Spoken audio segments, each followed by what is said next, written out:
The next learning objective is to describe the flow of costs through a process costing system. Before we get into the details of process costing, let's review the differences between job order costing, which would be used by a custom guitar shop, and process costing, which would be used by a soft drink company like Coca-Cola. First, let's talk about the companies that provide unique products or specialized services to their clients or customers. These include accounting firms, healthcare providers, building contractors, and custom guitar manufacturers like Gabriella's Guitar Shop. Therefore, these businesses use a cost accounting system known as job order costing. A job order costing system is an accounting system that accumulates costs by each job or each unique batch of products they produce. They do this usually with an ERP system, an enterprise resource planning system, that allows companies to track costs more efficiently. Process costing also utilizes an ERP system. So the takeaway is that job costing or job order costing is a method of tracking manufacturing costs and is used when the units manufactured vary significantly from one another.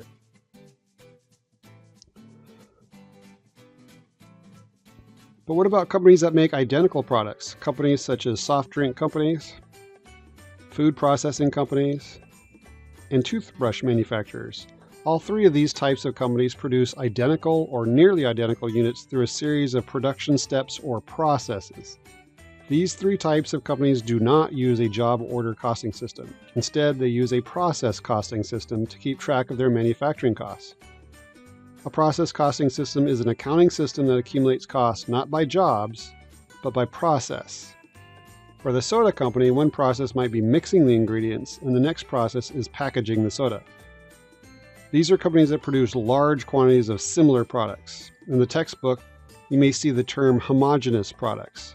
That just means products that are all the same. So the main takeaway is that process costing is used when nearly identical units are mass-produced. So companies that make identical products, like a soft drink manufacturer, use processes. A process is one of a series of steps in a manufacturing production facility and is usually associated with making large quantities of similar items, such as cans of soda.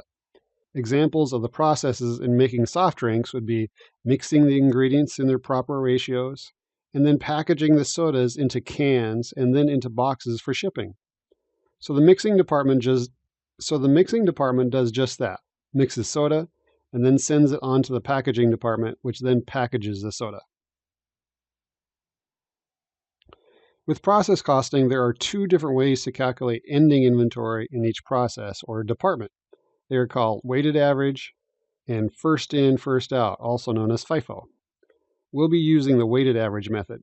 Since these two different methods determine the dollar value of ending inventory, they are called inventory valuation methods. Despite their differences, there are many similarities between job order costing and process costing. For example, both track the product costs of direct materials, direct labor, and manufacturing overhead. Both systems help determine the dollar amounts that should be reported on our financial statements. For items such as, on the balance sheet, raw materials inventory, work in process inventory, and finished goods inventory. This means cost will flow to raw materials inventory, then to work in process inventory, then to finished goods inventory. We will find out that process costing will have a work in process inventory account for each different process, such as the mixing and packaging processes. Both systems will also be able to determine the appropriate costs that are transferred off the balance sheet and to the income statement, where the products are sold to customers. That means the costs flow from finished goods coming off the balance sheet and then are transferred to cost of goods sold on the income statement, which, of course, is an expense. Now let's talk about how job order costing and process costing are different. Number one, how costs are recorded in the work in process inventory are different between the two systems, and when costs are recorded in the work in process inventory is different between the two systems as well. First, let's talk about how costs are recorded in work in process for job order costing. In a job order costing system, such as one used in a custom guitar manufacturing business, there is only one work in process inventory account in the general ledger. But it also has a subsidiary ledger, also called a subledger, that has a work in process inventory for each individual job. For example, job 69, job 70, and job 71. Each job has a job cost record that keeps track of direct materials, direct labor, and manufacturing overhead.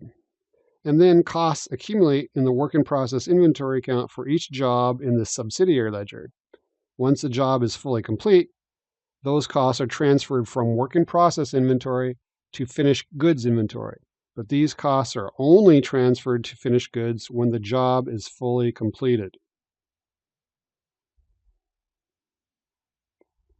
Now let's look at a process costing system. Let's say we're looking at the process costing system of a soft drink manufacturer. This company's manufacturing consists of two processes, mixing and packaging. These would also be considered departments. So departments and processes are interchangeable words. In the first process or department, they mix the ingredients, and in the second process, they package the soda into cans and then into boxes for shipping. Notice that each process has its own work in process inventory account. In this case, one for mixing and one for packaging.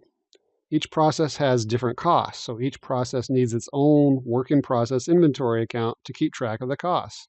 For example, direct materials for the mixing department would be water, sugar, and flavoring. The packaging department's direct materials would be the cans and the boxes the cans are placed into. Then each department is responsible for preparing a production cost report. We'll learn how to create these later in the chapter. The production cost report determines the dollar amount that should be included in the work in process inventory account for each process.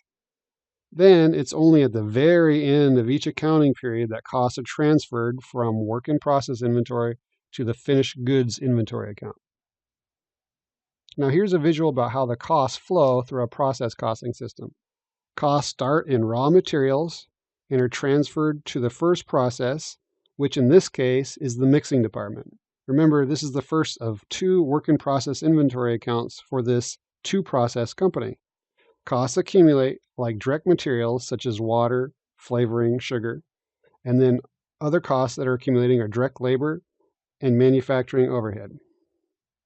Then, as the product is made and moves on to the second process, costs are transferred out of the first process and into the second process, which is the mixing department. More costs accumulate like direct materials, such as the soda can and the box the cans are placed in, and additional direct labor and manufacturing overhead also accumulate. Then only at the end of the accounting period are the accumulated costs transferred from the last process to finished goods inventory. And of course, when the products are sold, they are transferred out of finished goods inventory, leaving the balance sheet accounts, and transferred into COGS, which is an expense on the income statement. So both job order and process costing systems track the product costs of direct materials, direct labor, and manufacturing overhead through the three inventory accounts on the balance sheet: raw materials inventory, work in process inventory, and finished goods inventory. But process costing will have multiple work in process inventory accounts. The primary differences between job costing and process costing are how and when costs are recorded in the work in process inventory. So let's summarize the differences between the two systems.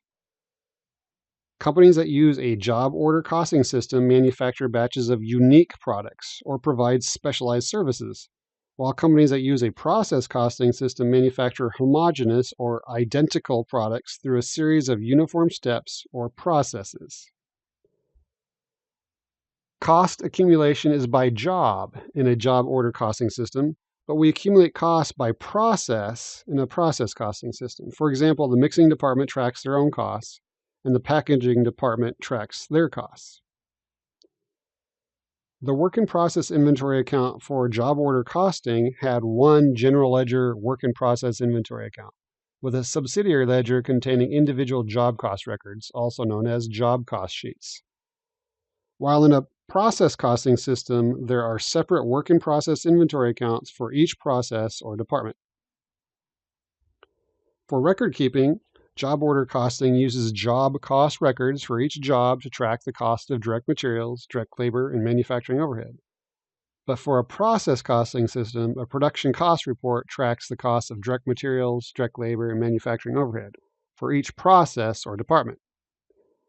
And finally, the timing of cost transfers. In a job order costing system, costs are transferred out of work in process inventory to finished goods inventory when the job is completed. But in process costing, this transfer only occurs at the end of the accounting period.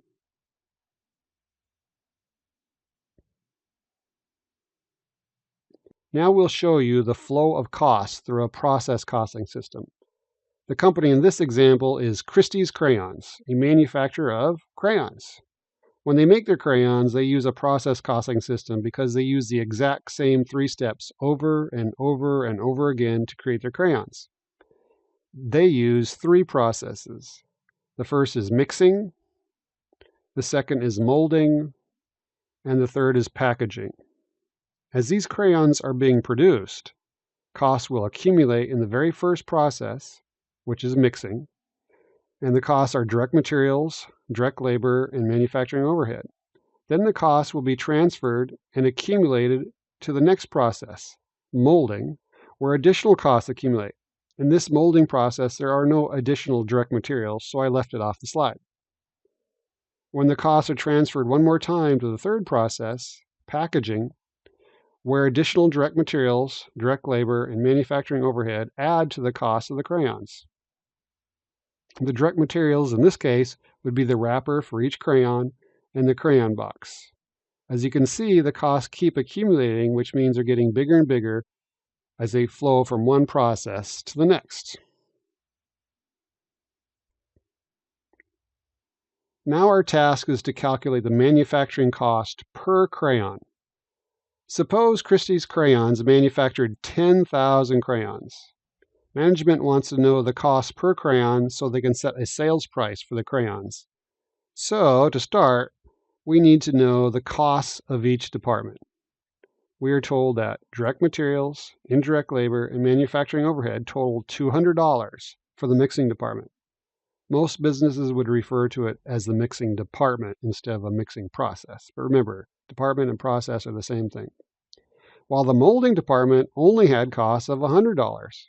Costs were probably lower because the molding department only molds the crayons and does not add any direct materials. Then we are told the packaging department had $300 of direct materials, indirect labor, and manufacturing overhead costs. This gives us total costs of $600. Now, to calculate the cost per crayon for each department, we simply divide by the number of crayons, which was given to us, 10,000 crayons. So the mixing department's cost per crayon is simply $200 divided by 10,000 crayons, which gives us 2 cents per crayon. We do the same calculation for the molding department, and we get 1 cent of molding cost per crayon. And finally, the same calculation for the packaging department gives us 3 cents of packaging costs per crayon. Adding them all up, we get a final total cost of 6 cents per crayon. Knowing that it costs 6 cents to make each crayon and the cost per unit in each process, it helps management do a few things, as we'll see on the next slide. So let's talk about the benefits of knowing detailed cost data. Knowing that it costs 6 cents to make each crayon and the cost per unit in each process, it helps management do a few things. Number 1, it allows them to control costs. The company can look for ways to cut costs in each process. Number 2, it helps management set appropriate selling prices. The company needs to set a selling price that is high enough to cover costs and make a profit. Third, it helps management calculate account balances. Management needs to know the account balances for items like work in process inventory, finished goods, and COGS.